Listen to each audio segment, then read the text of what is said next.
Lincoln says that we are going to do it basically through forgiving one another. He says, with malice towards none, charity for all, with firmness in the right, as God gives us to see the right. Let us strive on to finish the work we are in, to bind up the nation's wounds, to care for him who shall have borne the battle, and for his widow and his orphan, to do all which may achieve and cherish a just and lasting peace among ourselves and with all nations. 2026 is the 250th anniversary of the founding of America. There will be programs about that throughout the year in the United States and maybe even abroad. I don't know. Welcome to the Stone Chapel Podcast. I'm David Capes. Now, the Stone Chapel Podcast is part of the Church Leaders Podcast Network. We are dedicated to providing resources for pastors and church leaders to help them face some of the complexities of ministry today. Our podcast is dedicated to going deeper into theology, history, the Bible, and culture. You can learn more about that at ChurchLeaders.com/podcast network. Dr. Cole Feix is my guest today. He's a pastor in Southeast Oklahoma. He's got a PhD, and he runs a media company called So We Speak. He and his dad do a podcast of the same name, So We Speak. Go check that out. It's a good one. I met him at the Museum of the Bible early in 2025. I was impressed with his spirit. I was impressed with his knowledge. I was impressed particularly with his ability to communicate. Now, the Museum of the Bible is one of the best museums in D.C. If you haven't seen it, you really need to go see it. It's amazing. It has incredible spaces and artifacts and beauty, and is very interactive. Dr. Feix and I are going to talk today on the impact of the Bible historically in America and some of the things you would see if you were at the Museum of the Bible, particularly on the second floor. So today, Dr. Cole Feix and some of the impacts of the Bible on America on the Stone Chapel Podcast.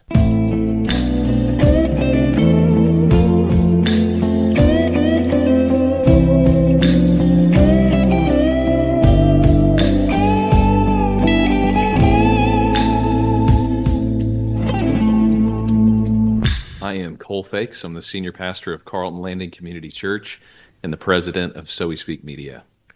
Cole Feix, good to see you, Cole. Welcome to the Stone Chapel Podcast. Thanks for having me, David. I met you at the Museum of the Bible in 2025, and you were helping all of us who were a part of that conference understand some of the beautiful and wonderful things that we have on the second floor there on the Museum of the Bible. So for those who don't know Cole Feix, who is he? I'm a pastor in Oklahoma, grew up in Oklahoma City. Now I live in kind of rural southeast Oklahoma, pastor a church here in a great little town called Carlton Landing. And then I run a media company called So We Speak, that we see ourselves as being an equipping branch of the ministry of the church, and we are trying to help people think Christianly about the world. Probably the most important things about me, though, is I'm a husband to Laura and a dad to two girls, Davy and Lila, and they live out here in this little paradise. Love it. Spend a lot of time outside, fishing, hiking, doing all kinds of things, having people over to our house. It's a wonderful life we get to live out here. You work with this So We Speak Media. Really fascinating, because you told me a little bit about it earlier. Give us a little bit more about that. First of all, how can people find it? And second, what are the kind of things that you do? Yeah, you can just find us at SoWeSpeak.com, or you can look for our podcast, just called the So We Speak Podcast, wherever you find your podcasts. Yeah. And what we try to do is we're really trying to equip people in their worldview. One of our lanes is Bible study. We try to provide a lot of resources for studying the Bible. So, for example, on our podcast, we have an episode on every book of the Bible. So if you're in a Bible reading plan, you're getting ready to read Leviticus, if you're going chronologically or something, come first week of March and you are staring down the Torah, we've got an episode there. What do you need to know before you read? What might help you if you're plopped down in some random spot in the Bible? You can understand the background, the history, the big passages, the difficult passages. We've done series on tough passages in the Bible, ancient empires in the Bible, just trying to equip people to read and understand their Bible better so we can love God and worship Him better. You and your dad do this podcast, right? We hosted together. We used to work together at a church in Oklahoma City. We loved having those conversations, amongst the two of us and staff and leaders. And so then when I left Crossings, we thought, how are we going to continue having these conversations? So now we just do it and we tape it and we put it out. Or you're finishing up a series on Tolkien, and you've done a series on C.S. Lewis already. Two people that we very much love at the Lanier Theological Yes. Library. Yeah. Those have been fun to do. So helping people understand the Bible, helping people understand the culture around them, and to have a worldview that is consistent with the Christian faith historically, and to be able to navigate these treacherous cultural waters that we're in right now. That's right. I write a newsletter every Monday morning trying to keep people informed about the world without being conformed to the world, which I think in this media age that we live in has become very difficult. Absolutely. We're constantly taking things in, but how good are our filters and how good is our formation? Yeah. And we've got to realize, too, that we live in a world of spiritual influence and spiritual powers, that things that are seen, things that are unseen. And we've got to take all those kinds of things into consideration. Tell me about your affiliation with Museum of the Bible. So I work for a group called Inspire, and they are a partner, a separate organization, but a partner with the Museum of the Bible that do experiences, faith-building experiences, informative, educational experiences at the Museum of the Bible. And at Inspire, we always say that the Museum of the Bible is the second greatest biblical classroom in the world, next to Israel, which I think is probably the best biblical classroom in the world. We view the museum with its incredible collection of artifacts, documents, books. I mean, as you've seen, everything you can think of that pertains to the Bible. We view that, though, as an opportunity to invite people into a life-changing encounter with the Bible and obviously through the Bible with Jesus Christ. And so I've been working with them to do tours. We've done college classes. We do student groups, church groups that come to the museum. We do lectures, tours. We're trying to kind of enhance that experience at the Museum of the Bible with great biblical content. My meeting of you in January of 2025 was not happenstance. It was the fact that you were a part of what Inspire is doing, and I'm working alongside of them as well. We've had some conversation with Christian Escalante here on the Stone Chapel podcast a while back. We ought to revisit that sometime soon. All right, on the second floor of the Museum of the Bible in Washington, D.C., there's an exhibit that describes the impact of the Bible. And you just seem to be able to float among those exhibits in such an elegant way and tell these amazing stories about how impactful the Bible has been and influential it's been in the history of the United States. In history of the world in generally, but history of the United States in particular. Take us through some of the things people might see if they were there on that second floor. Yeah, that floor is amazing. And it's a little bit surprising when you come into the Museum of the Bible, just how many angles and aspects. I mean, you kind of think I'm going to see a bunch of Bibles. But when you get onto the second floor, what you realize is I'm going to see the influence, the pervasive influence of the Bible in the first half of the floor on America, in American history, and on the second half of the floor through all these different areas of impact. And so the way I kind of like to introduce the floor is a lot of things that we take for granted in the West are the impact of the Bible and of Christianity. And we may take them as everybody believes these things. But what you start to see on that floor is, no, everybody has not always believed these things. These have arisen in a very specific cultural context because of, among other things, the leading influence of the Bible and of Christian civilization.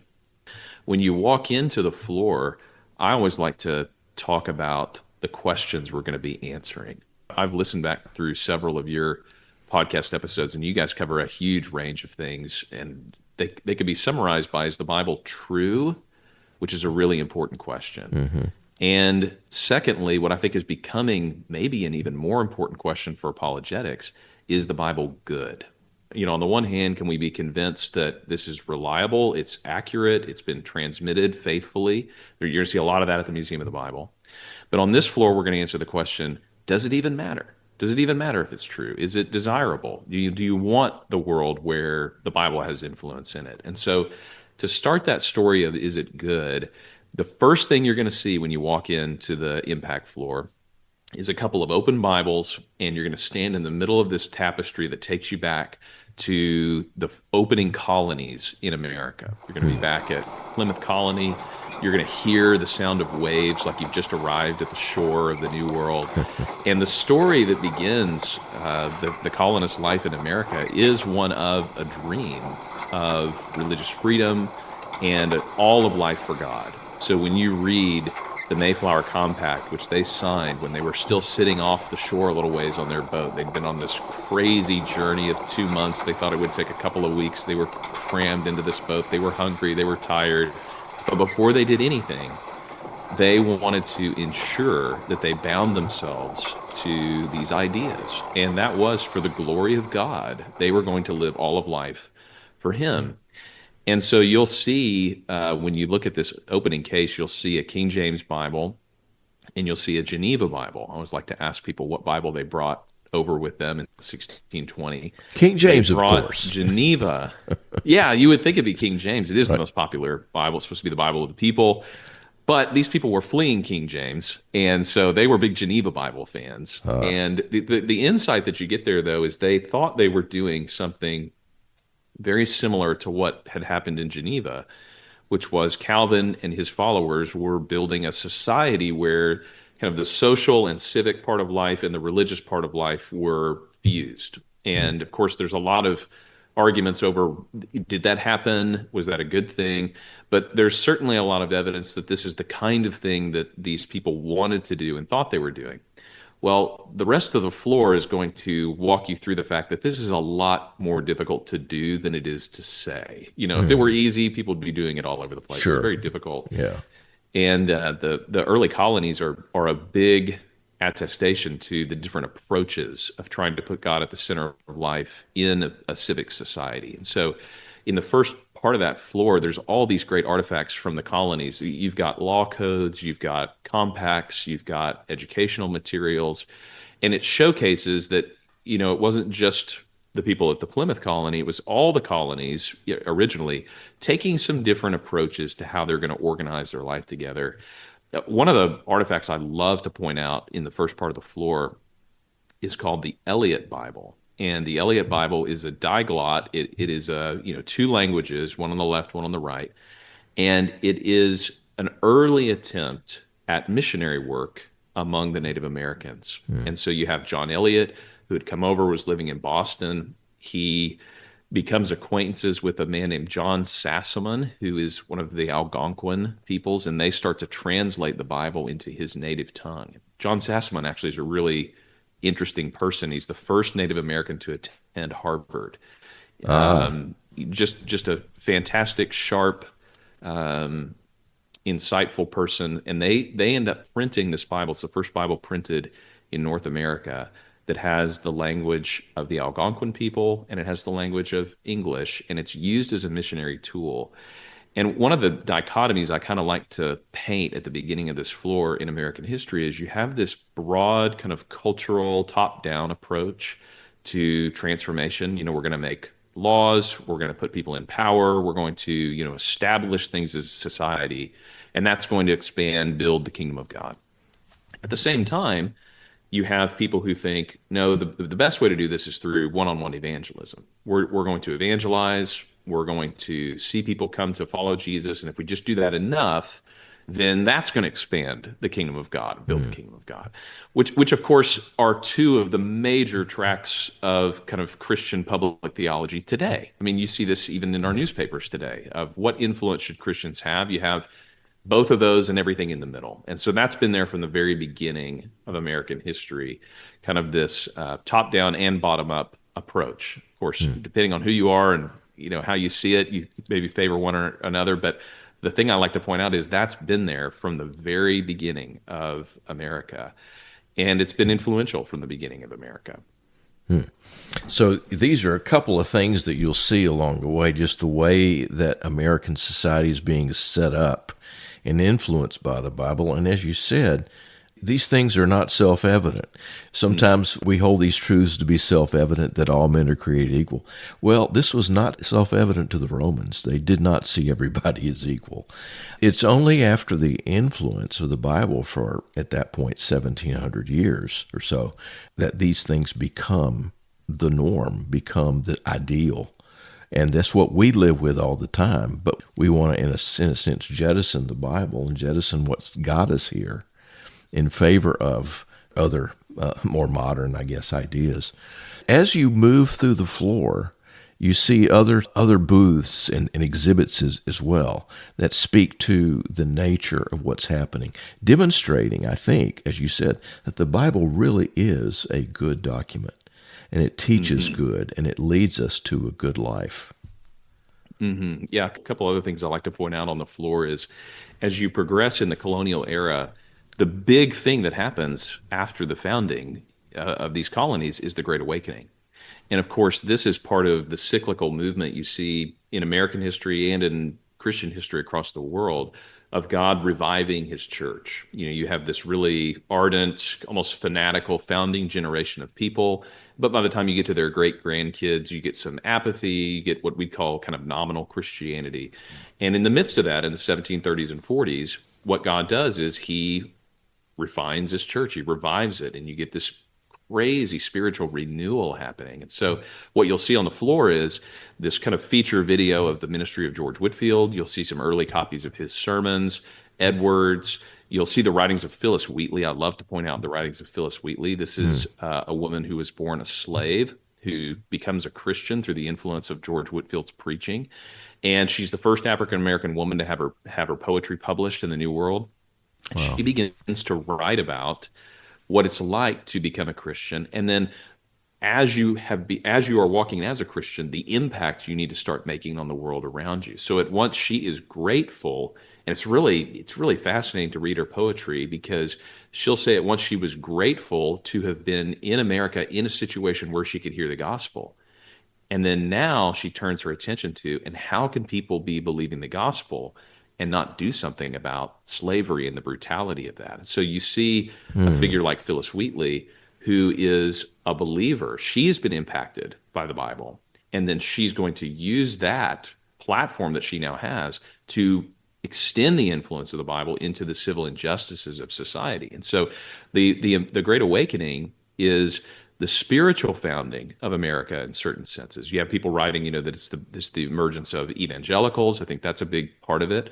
But I also think that when you see revival in American history, you see significant social change quickly following. And it's not to say that the revival is the only reason you see civil change and social change afterwards, but it's certainly a huge contributing factor. I mean, if you just look at the timeline of American history, you have revival before every major wave of social change. Great Awakening, Revolutionary War. Second Great Awakening, Civil War. Billy Graham, some people call it the Third Great Awakening, Civil Rights Movement. And so the question, I love to ask this question when we have college students in there, because we've had all this great kind of revival activity going on college campuses in the last couple of years.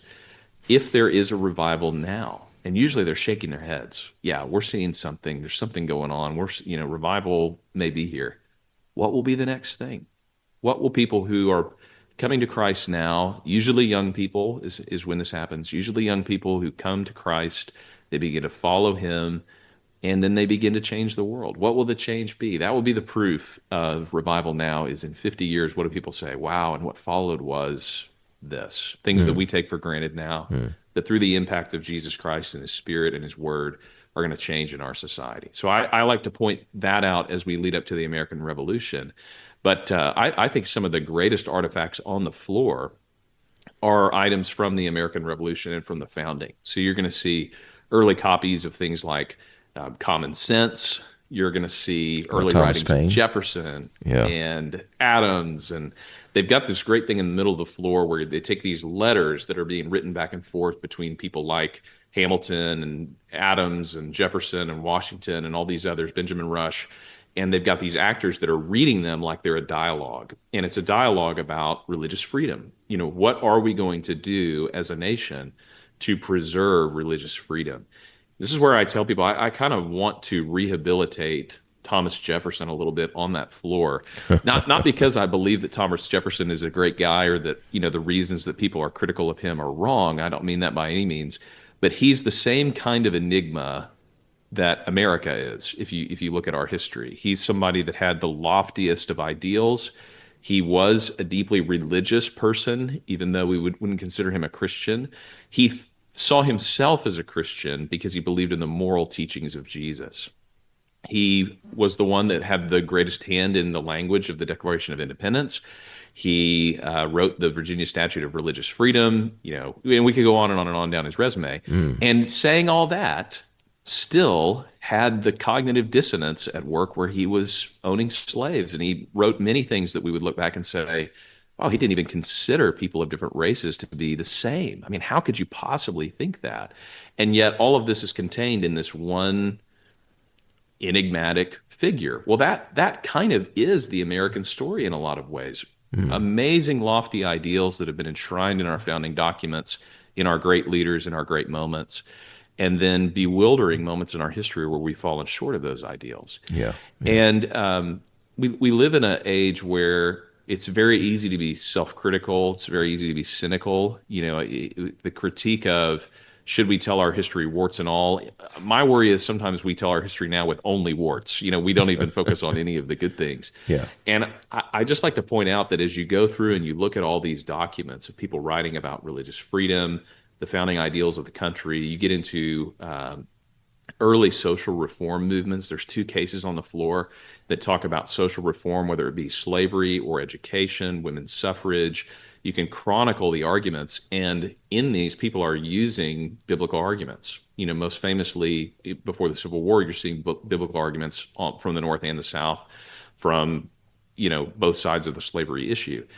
But if you take kind of a circumspect view of this, slavery is a blight in the history of America, just as it is on almost every civilization. But the wonder of the Bible's impact in America and in Britain, shortly before this, is that you had a society for the first time that was able to recognize that they couldn't reconcile their ideals, shaped by the Bible, by the classics, et cetera, but they couldn't reconcile their ideals with the way they were living. And of course, the culmination, I love the way they've done this at the Museum of the Bible, the culmination of this first half of the impact floor is where you have this 250-foot tapestry that's kind of telling the story of American history. And it splits at the Civil War. It's kind of torn in two.